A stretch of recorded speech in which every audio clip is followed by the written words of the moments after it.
uh,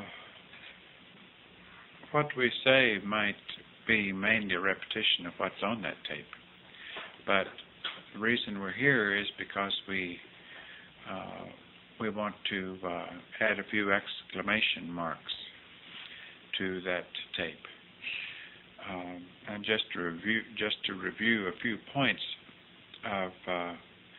of most importance. Every time, it's a funny thing how. Do you remember in San Antonio when a group left for Amarillo and things were kind of shaken up, and because some were going up here and it was meant you had to look for jobs again and all kinds of things were kind of turned upside down temporarily. But do you remember also Lynx making a trip all the way back down there to give you information? Okay, what stimulated, what brought in that information? Hey, Moody? If I remember right, it was a response an individual had to a lesson, or it was, I thought it was the conduct of an individual, and it just brought home to you that you had others that we dealt with. No, but I mean, what brought in the information? What enabled Lynx to receive some new information for you all? What made it right for us to get some? Do you know? I think it was the thirst that we had from being so shaken up. That's right. It's the fact that you were in a state of being tested, and it was either move forward, and as far as you were concerned, that's all it was. It was move forward, but it was a time when you were shaken up. You couldn't be stale or stagnant during that period. There was too much going on, and part of your class was in Amarillo, and part of it wasn't, and your head was dealing with all kinds of things that you turned into thirst, and you wanted then what you received from thirst to turn into action. Now the same thing happened as you heard on that tape. The same identical thing happened when we came in here and announced to you that Lynx was going to go someplace and have a retreat, and that if it worked out, that the class might come up there some in sections. And what went on in your heads during that time of, oh my goodness, Lynx is going to be some distance from here, and probably you thought, if they're going to go up there, then why can't we go up there? You no telling what all went on in your head while you were in a state of being shaken out of being comfortable. And we got to the retreat, and the funny thing was, for the first month or two, you probably felt like, well, the time never rolled around when I get to go to retreat. You know, a lot of you did. Or you went to retreat and you thought, goodness, it's going to be so long before I get to go to retreat again. And this longing and this whatever anxiety was brought on as growing pains set Lynx up for receiving one bit of information right after the other. And it was just every time, you hardly had time to hear all the tapes, because every time a retreat group came back, they had tape after tape, and you had trouble scheduling the meetings or the listening time to hear all the tapes. Okay, it has wound down, which only means one thing. That is that the thirst is not sharp, it's not keen. there is no built-in mechanism right now to prod you, like that retreat move or the move from San Antonio to Amarillo. And the job of prodding yourself or getting yourself in a position where you have a strong desire to examine yourself and change more quickly, to improve more quickly, that has to come from you now. If we're going to get out of this slump, do we have to go out and create another major change? Or can you create the change in your own head because of your desire to change more quickly? Can you follow that? In other words, if we change the whole circumstance, then you're forced to change. We don't want to force a change on you. We want you to force the change on yourself without it having to be a physical change. In other words, you've had time to get used to retreat. You've finally gotten used to the distance between the times that you get to go up there. You may not like it. It seems like kind of far away, and sometimes you can count the calendar and say, well, so-and-so got to go. You might just say this only to yourself. Why do they have only 3 weeks or 2 weeks, and I got 4 weeks, or 5 weeks between my visit? But other than little things like that, we have gotten too comfortable. Your meditation has lost its urgency. You've gotten too comfortable with your meditation. Even though when you sit down to meditate, you think that you're getting a significant job done in your meditation. You're not getting anything significant done if something isn't stirring inside you that is upsetting you. Now take that right. It doesn't mean that you've got to start crying or you have to fall into moods or get out of control. But something in you during your meditation and during every minute of every day has to have more urgency to complete your change, to get this new next level body born. It has to happen. And it's time that we stop getting the instructions to upset your apple cart so that we induce labor. You have to do labor on your own. In other words, you have to take the information and put the intensity behind it. You've got to make it seem so important that you can't stand it until it is done. This was on this tape, right? Did you all get that from the tape? We can't. We can keep on stimulating you, like Joe said, but and we may have to. And if you want to stimulate yourself, we will. We will. But eventually, you have to learn to do it on your own, whether you're here or in the next level. Remember, what you have not developed here, you will not automatically have in the next level. You will be minus that. And we don't want it to be that way.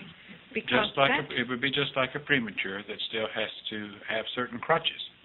And you won't be able to participate in the next level activity.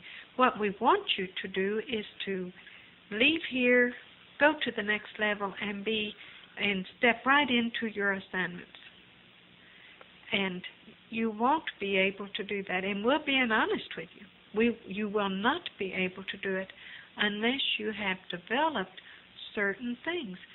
And it's really not that much. All you have to do is keep your own motor revved up, and not have your teachers have to rev it up for you.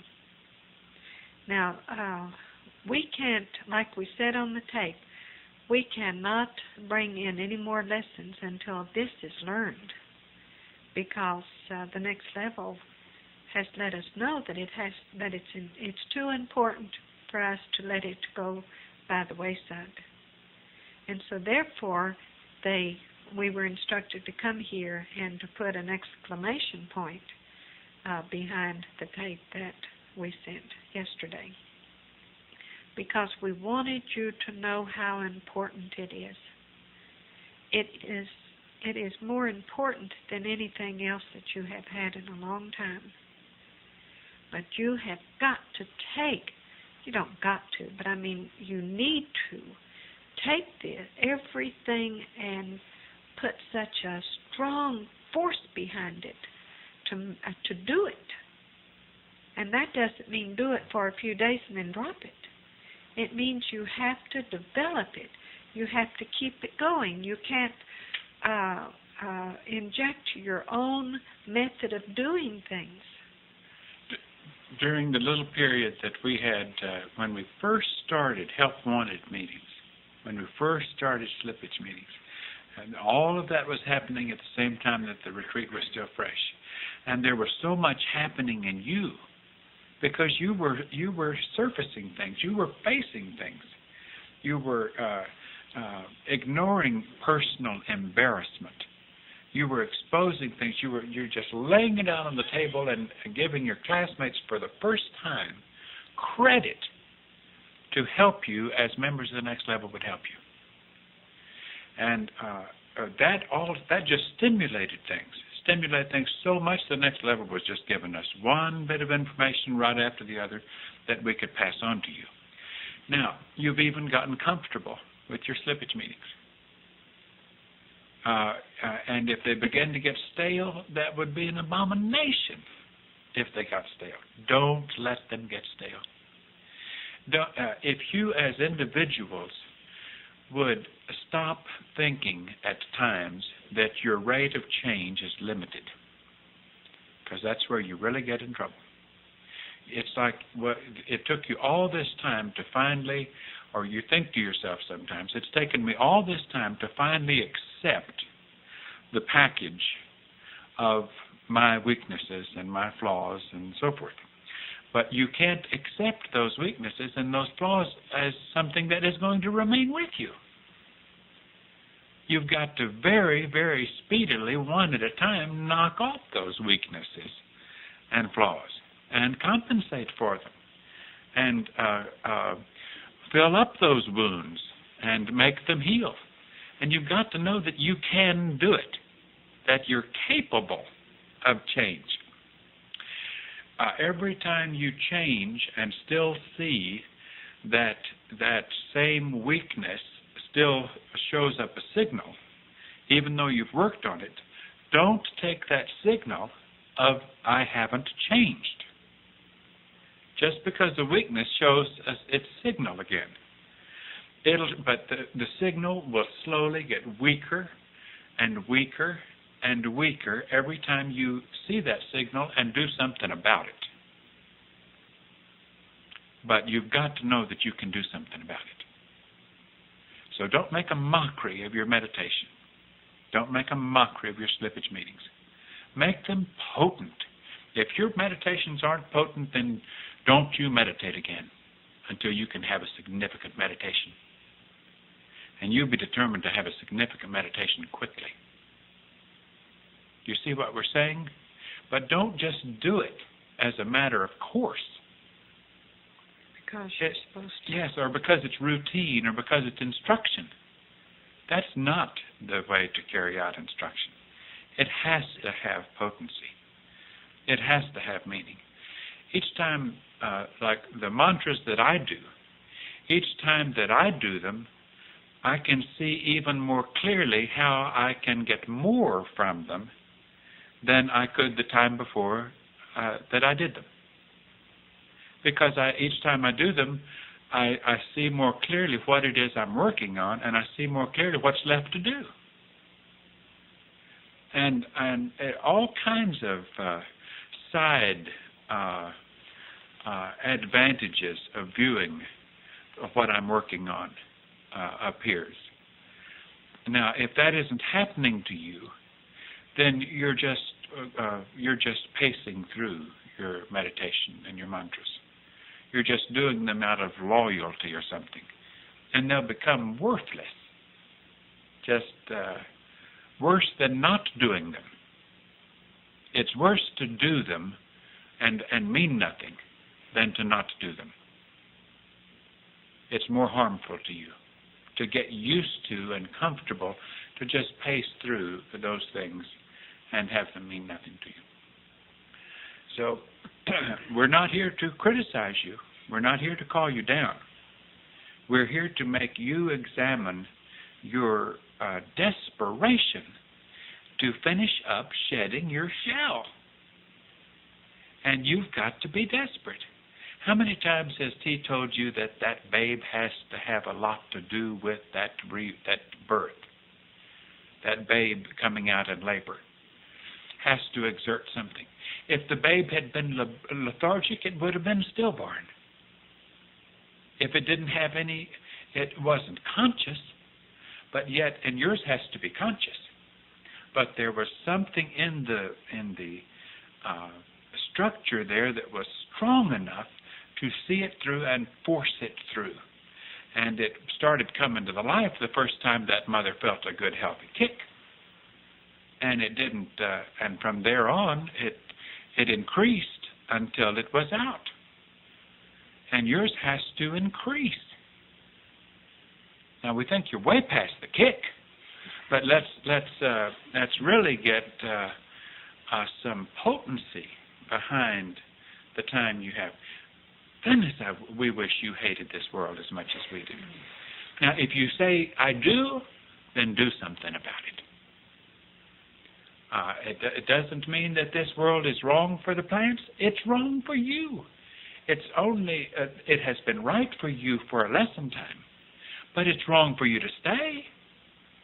It's like taking a course and making a profession of staying in the course. Making a career of taking the course. You know, I don't want to ever take the exam because I'm afraid the course would end. Do you see what we're saying? And don't accept the longevity of this task. There has to, in your mind, be a gestation period. And you have got to say, I've got a part of completing that gestation period. And it's by my effort that it's going to accelerate it. And it's true that individually and collectively, you will accelerate that gestation period.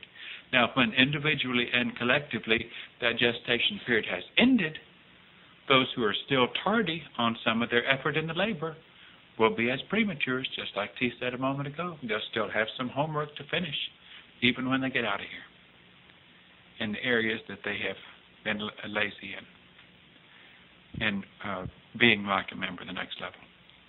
And a lot of times these areas are simply motivation, being able to create your own motivation instead of having to have some stimulus. Now, it's been good that you have responded to the stimulus that we have been instructed to give to you in lessons and all the time that we have been working with you. But it's now also the appropriate time for you to apply your own stimulus and not be dependent upon your teacher's stimulus.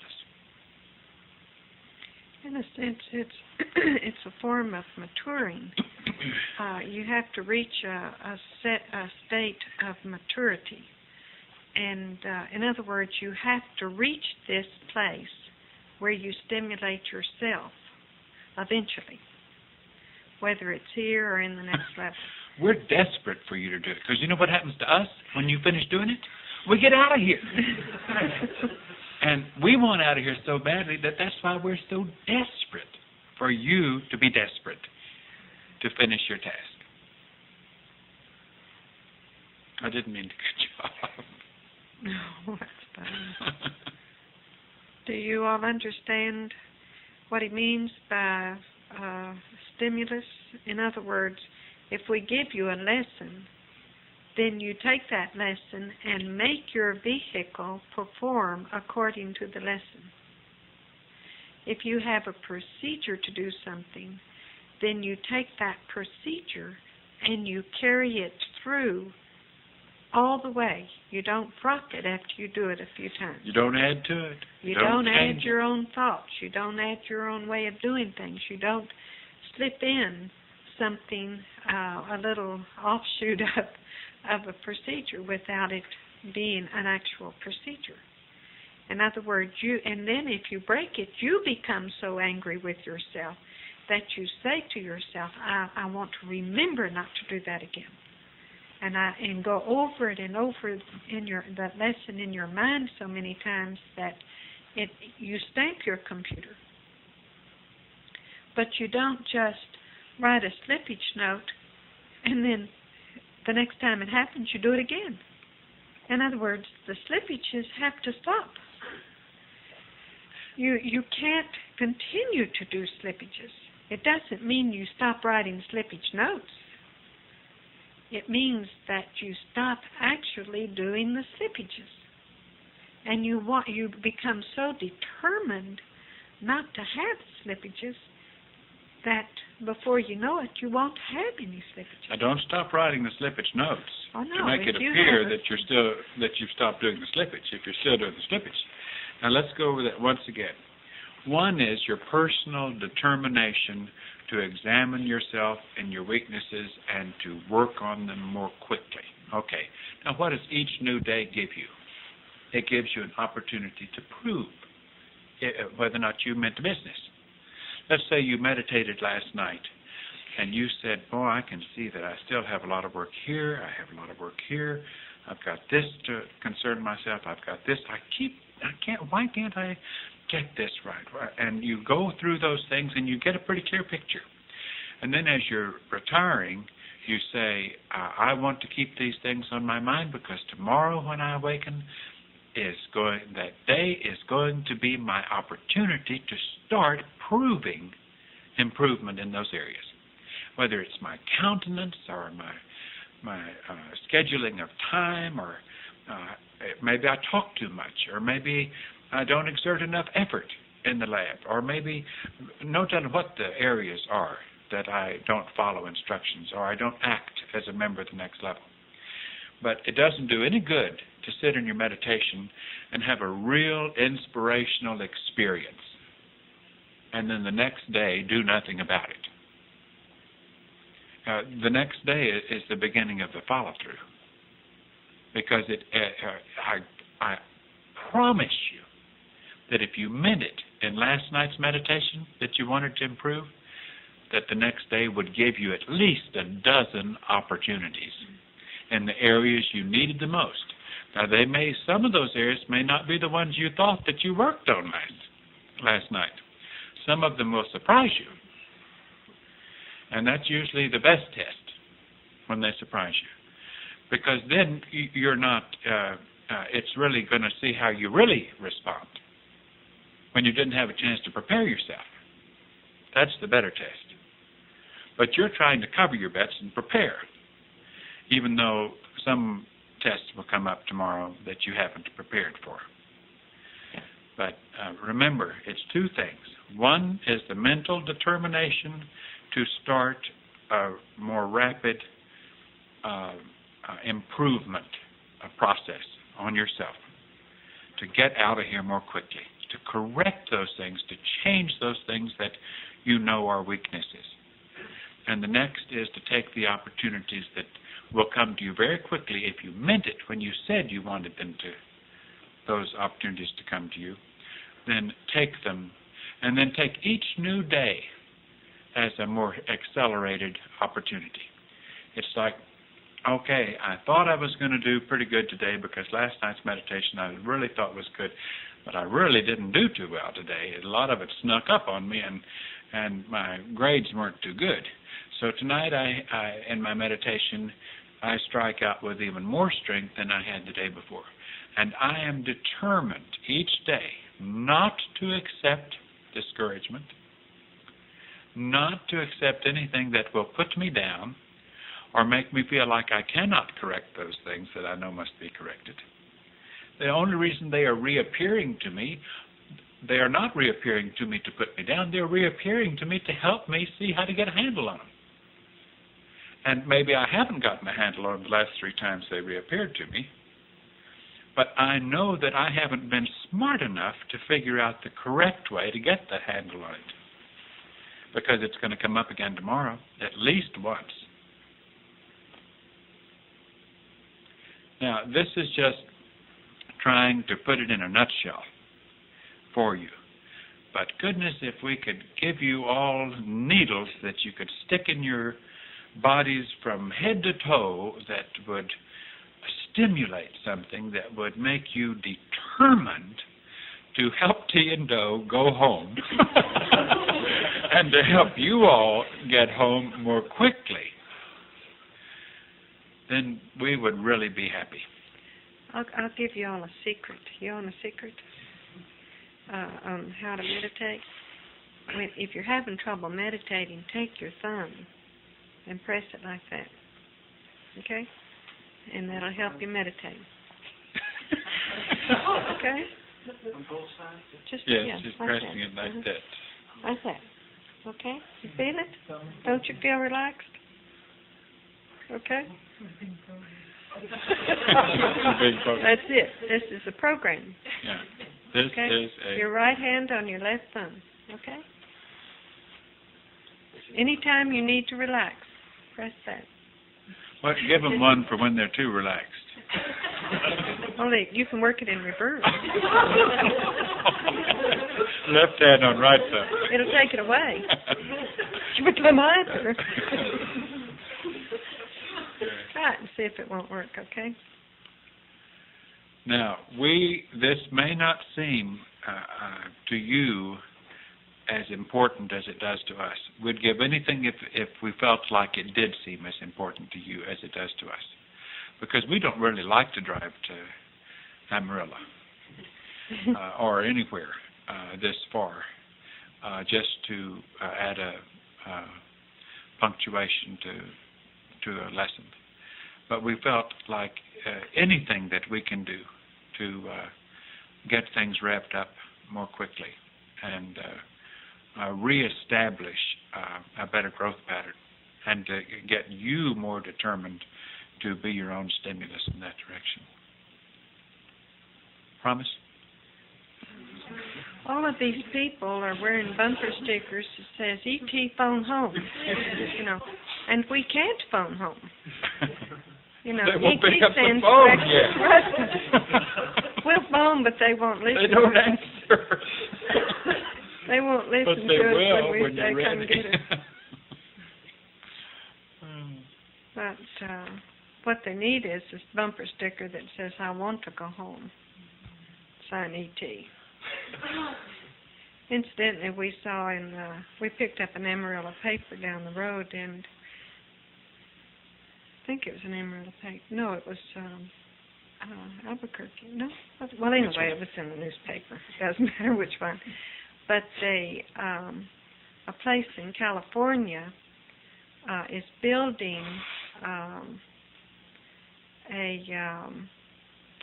some kind of device to scan the heavens to search for extraterrestrials. And they're doing it with 2 other outfits are collaborating with them as far as humans' scientific explanation. They think that this is the most thorough way that they can search out the potential of. They don't know that the next level could just turn off all that stuff just like that if they didn't want to. They're going to be able to scan, many suns in the distant heavens that have same type of relationship to their planets as Earth has with its sun, so that they would be the most likelihood places to have life on those planets. They're going to be able to scan them all at once so that they might get any signals from them. They said, of course, they realized that any signals received now from them would have to have been sent when Earth was in its Middle Ages. Well, that's what they believe. I don't believe it. That's because they think that that's the fastest way that something can travel. I don't believe it.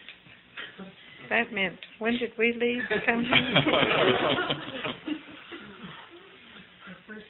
That's according to their time. They're the ones that labeled all that stuff. The next level didn't. So many light years. Well, do you all have any questions? Can we help you in any way with anything that, Tarlodi? I wondered if it's right to find out areas that you know you're weak in, and just challenge yourself and say, okay, I know I've still got an addiction for the news because I'm drawing for it. Even though I've taken myself off it for week at a time. Then I go back to watching, and then I get put in a situation where I have to choose between the news or do this thing, and I still will lean that way. So I'll say, okay, another week off. And, you know, and it's like... Well, why don't you just go off of it totally? That's what I tried to do in the Help Wanted meeting, and they suggested try a week, why don't you? Well, I'm saying, why don't you just take yourself off of it totally? Okay, that's good. In other words, why face that? Okay. It isn't that important. Just take The news will continue whether you're watching it or not. Isn't that? If this may be, as it may not be as big of an addiction to you as you think it is. But if it is, then I'd simply do like T says, and anything that not, disturbed me, I would avoid it that's like right. the plague. That's right. And this if is it what seems you to should do. disturb you, then we say do not test yourselves. Do not put yourself in a circumstance where something that is a problem area for you would test yourself. And do you not understand that? Yes. We've always said don't do that. Just stay away from it. Just keep it out of your mind. Don't go right and jump into the fire of an area that you would have a problem with an encounter. Do you see what we're saying? Mm-hmm. And then say, well, I wanted to do it so I could prove to myself that it meant nothing to me. Can I check something out? But let me add something. You don't take yourself off of TV unless you yourself want to do it. Okay. In other words, if you take what I say, if I say to you, Tarlodi, don't you ever watch the news again, then it isn't right for me to do that to you. I was ready to do that a month ago. Okay, but what I'm saying is that it's like an alcoholic. A person can't tell an alcoholic to go and take the cure. He has to decide. Well, Now, you weren't ready a month ago, or you wouldn't have brought it up at slippage meeting. Well, You simply would have never showed up at the door. I gave it as a remedy. I said, I'm not going to watch the news. No, you don't understand what I'm saying. You weren't ready to drop it altogether, or you would have never brought it up. Okay. Had you really been ready in yourself to drop it altogether, it would have done it. never been brought up. You would You have would done have it. simply dropped it And never brought it up? and never showed up at the door when the TV was on. Right. But you were kind of subconsciously hoping that in the slippage meeting they give you a remedy wouldn't be quite so severe. Okay, now we're lost. Yeah, sure. Sure. Yeah. Thank you. These vehicles really are common. Anytime you do something that you feel like is you've had one slippage, then you ought to take action the first time you have a slippage and try to not have it happen again. If you do, then you should build a more determination against not ever doing it again instead of accepting the fact that you can't solve it. Can you see what I'm saying? In other words, first time you break something, have a slippage, then you write a note, but you don't let it go, your determination go with the note. You keep it, and you stamp your computer so strongly that you say, I'm not going to do that again. Now, what was it that causes me to do this? And in other words, you try to analyze everything about it. We do our homework. Anytime we hate to be duped by humans. Or our vehicles, or anything. Yes, our vehicles, duped by anybody, really. And whenever it does happen, because when we go out to deal with humans, we trust them. We don't automatically become suspicious of them. We actually trust them. And we don't expect them to be dishonest with us. But when we find that they have been dishonest to us, then we don't trust them. Can you see it? So, but what we have to do, or what we do, is try to figure out how to not have an individual like that do the same thing to us again. Yeah, what can we do so we aren't caught in a circumstance like where we're vulnerable to that again? And we go over it and over it and over it until we get it into our mind so that it will not happen again, and we remember it. So then the next time we go to deal with the same kind of circumstance, we have it fresh in our mind. We want to be aware of this, we want to be aware of this, and so on and so on. We have done our homework. Now, anytime you have a slippage, you don't consider it a slippage. You consider it actually something that you have been duped. It's stronger than That's just a slippage. You have been duped. That's right. And you want to never be duped again. And so therefore you want to figure out how not to be duped.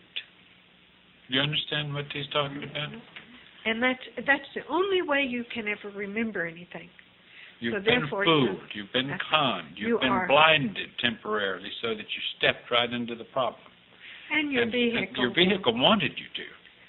It loves to get your foot in your mouth. It loves to get you right in those slippage notes. It doesn't mind at all. No, it wants the problem to remain, I'm sorry to say. And only your mind can make it behave itself.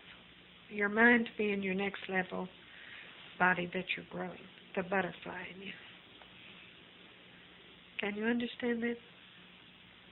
Anytime you have a weakness, if you have a weakness for any certain kind of vehicle, then you ought to avoid that kind of vehicle as much as possible. If you have a certain weakness for, let's say, chocolate candy, then it's optional. You don't have to eat it. That is, if you are so determined that you have to have a certain kind of candy, and if you feel like your vehicle wants a certain kind, then I would make it take the kind that it doesn't want. That's right. If it felt like it had to have that chocolate candy as long as it was available, it sure didn't want to miss a day. It really wanted to get it if it could possibly, then I'd skip. If you like a big piece of cake, or a piece of pie, biggest piece of pie, I wouldn't let my vehicle have the biggest piece. I'd take the smallest, or I'd do without, since it's optional. In other words, you want to play just the opposite. You want to buck your vehicle. You want to make it learn something. You don't want to let it teach you something. Because remember, humanness does not grow a next level body. Every time you do an action that is a human action, it's wasted. So if you get up in the morning and you do all human things the way humans do it, then you have wasted that day. Which is delay, which is more than waste, really. Thank you. Some of you are pretty sleepy. I think you might ought to wake up, if it's possible.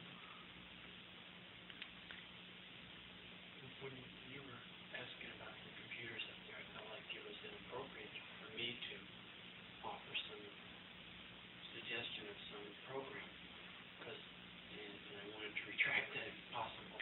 That's true. Because we were concerned only with a certain thing. Only the questions that you asked. That's good that you realized it. Sunani? I think on tape you asked a question or said you were interested in how we had thought some months ago when we began getting a lot of information. Mm-hmm. And I wasn't sure if you were actually asking us to respond in some way or... No, we were just asking you to examine what was happening in you and in yourself that caused you to have to decide to make a positive of that experience. And then in the process, it stimulated information coming. what we also asked, we were asking the ones who were there at the meeting, Right. how they felt now about the time when T said she would not have any of you on her crew. Whether or not your booger had stepped in and started feeding you negativism. Is that what you're talking about? No, she's talking about when we asked the question about what they felt during the time of those change that caused that stimulus. Mm-hmm. She wanted to know if we wanted to write a note No. responding about what they felt, and I said no. Yes, We were saying self-examination. Okay. But we say the same thing to you that T just mentioned, that we hope you had the good sense to make a positive and a determination to more quickly be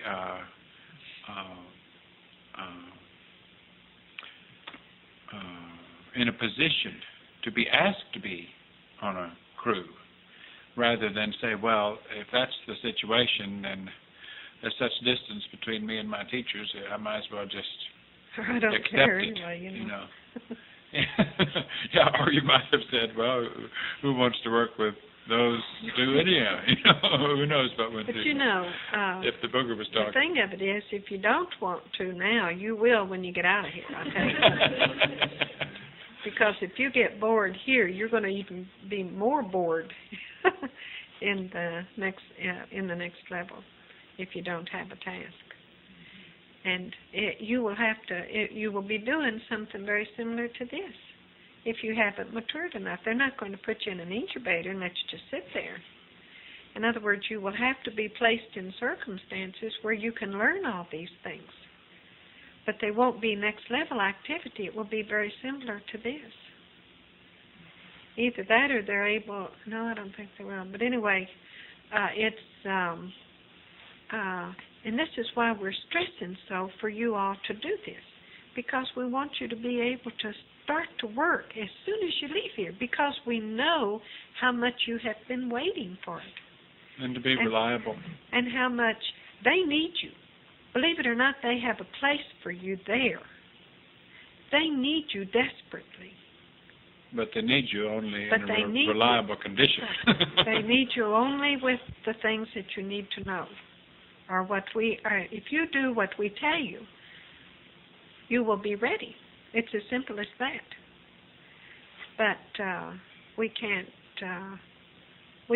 do it for you, and they can't do it for you. But well, it's as simple as that. You just have to do it yourself.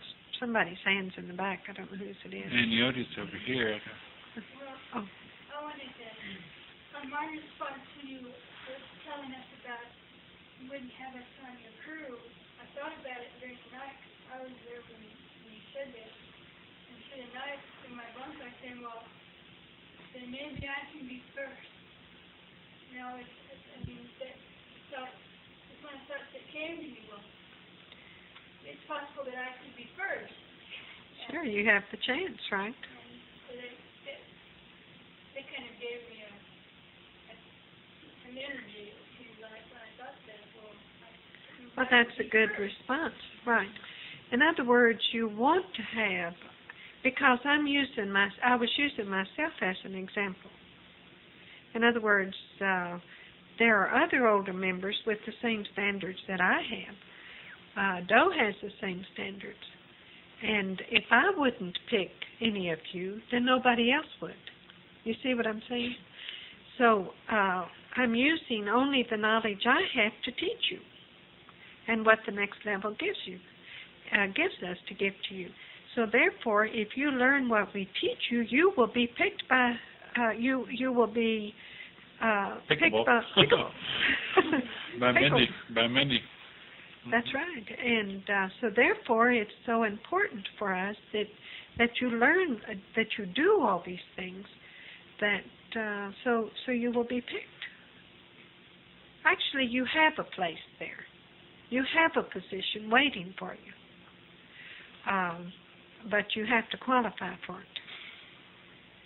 And what we're teaching you is what you need to know to qualify. and they know whether you're qualified. You can't snow them. Snow comes down on the ground. It's white. It makes the streets icy. Okay, Sadie? Well, I believe it was right after the time that we threw the face and that was on, that I started having an intense feeling that I would wake up in the morning. I want to be with older members all the time, and that hasn't left me. That's good. It's just there all the time. And first of all, it felt like I want to be with Joe all the time, and then somehow it just said, no, that's not it. I want to be with older members all the time. Okay, and you can't just want it. Right. You have to do everything that will enable you to do it. If you want it bad enough, then you want to program yourself to catch your slippages and to keep your generator going. Make the changes, the improvements. It sort of let me know that I was finished too with this world. That's good. There's nothing there.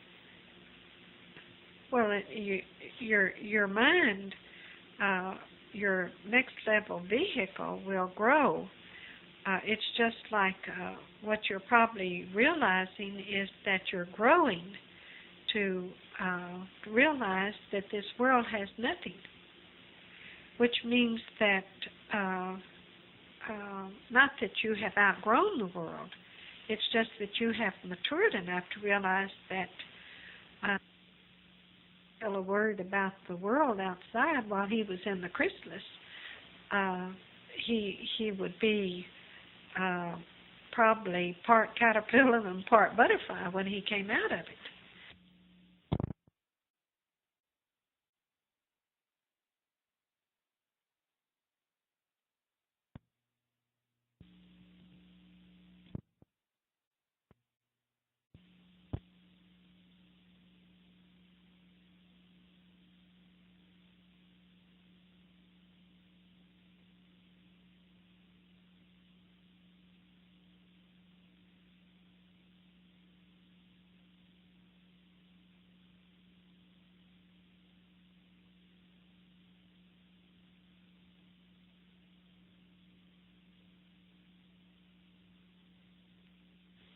Caterpillar worried about the world outside while he was in the chrysalis, he would be probably part caterpillar and part butterfly when he came out of it.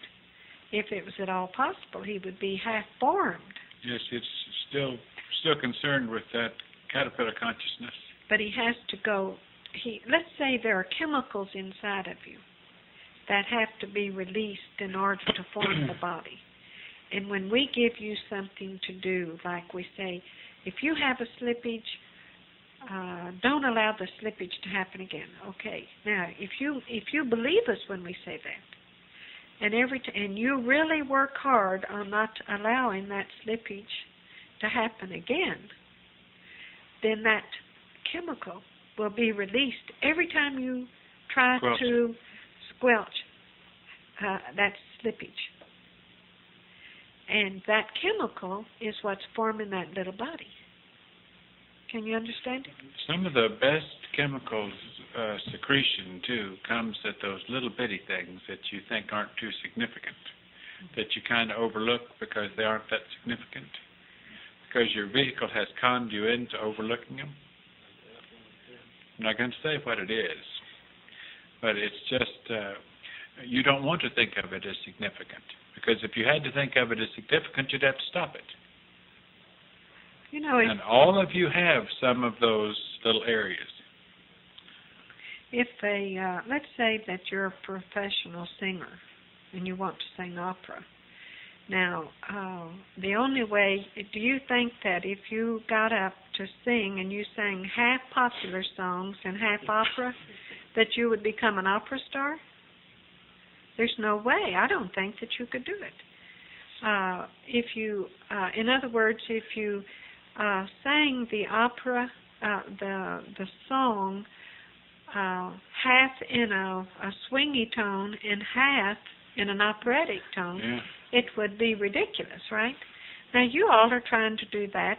You're trying to act as humans, and you still do your procedures sometimes according to humans, but yet sometimes you still try to be as a member of the next level.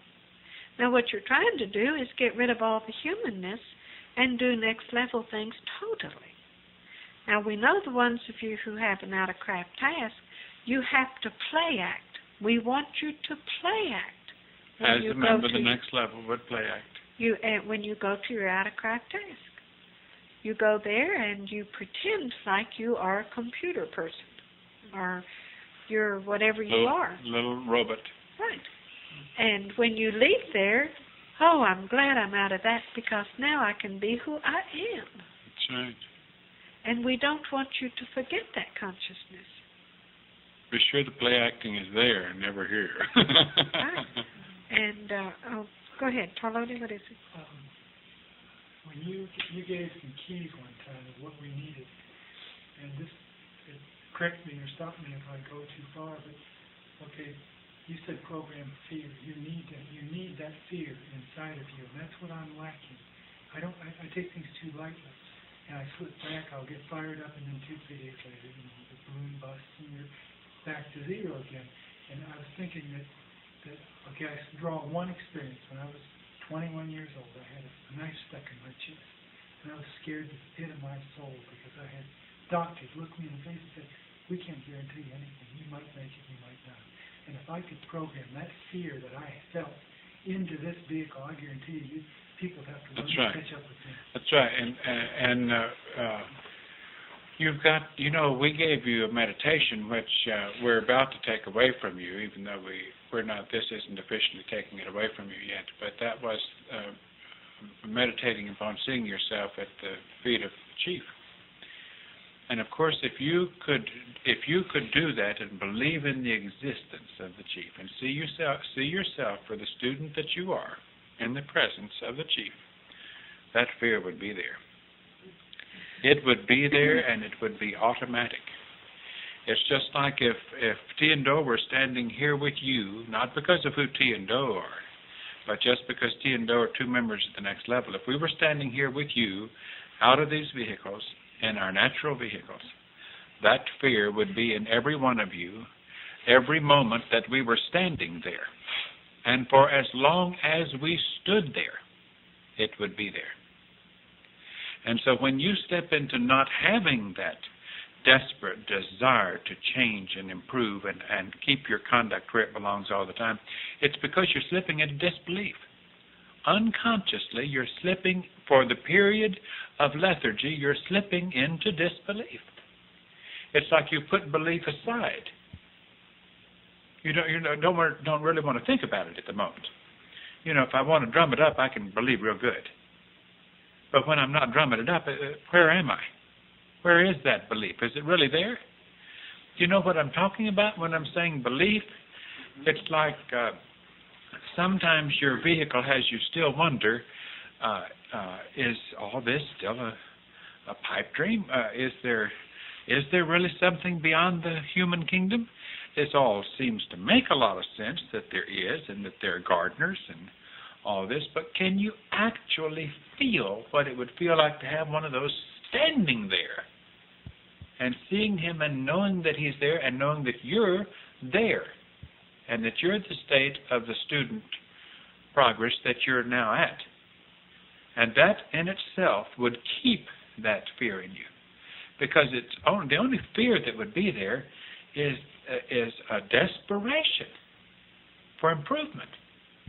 A fear of wasting a moment, a fear of doing something that wouldn't please an older member or a classmate or anybody, because any moment that you did something that didn't please them would be a step backwards temporarily, and that fear would remain there constantly. And we know that because our vehicles try to blind us at times and have us not feel that feeling. And when it does try to do that, I don't know if it's because of the link that our minds have been in the next level, but something immediately comes in and makes us desperate to return to that fear because we know the value of it. It's like we're hooked on it. And we love it because it's the key to consistent, accelerated growth and improvement. It's just, it's the most valuable thing we have. Well, I'll tell you that I'm afraid, and I'm being honest with you, I'm afraid to face the chief when I go back. And because I feel like I could do better, but yet I don't know how I could do better. But I'll tell you one thing, I keep trying to do better. You see what I'm saying? Desperately. Mm-hmm. And so therefore, I'm hoping that the chief will know how desperately I have tried, which I feel like he will, but I'm still afraid. Now, which is a very healthy formula. Now, nothing will happen to me. You know, I'm not afraid of being made to stand in the corner or being beaten or have my chocolate candy taken away from me or whatever it is, you know. I'm afraid of displeasing him. That's what I'm afraid of. Because he trusted me when he sent me on this task. He felt like I could do it. He felt like I could do enough for you to help you do what you're supposed to do, plus work as a check partner with Doe. And if I don't do it, then I feel like I have failed him, which means that his judgment in me wasn't up to par. I mean, like it's kind of saying that... wasn't what he had hoped it would right. be. And in a sense, he misjudged me. You see what I'm saying? And therefore, it's kind of saying the chief was wrong. And so therefore, I don't want to prove him wrong. I want to prove that he's right. And you ought to try to prove that the chief is right. Because he gave you this task to do because he thought you could do it. Now, this is the fear that you should have. Fear of not proving the chief right. And doing something about it. And doing something about it. And only you can do it. We cannot do it. We can bleed for you. We can talk to you until you're so tired of hearing us talk that, but until you take it and do something about it, we cannot do any more for you. We can keep coming up with different ways to say it, but all of it is so simple. All you have to do is try to do everything that you possibly can according to procedure. Try not to inject your own ideas into things. Try not to make judgments of yourself.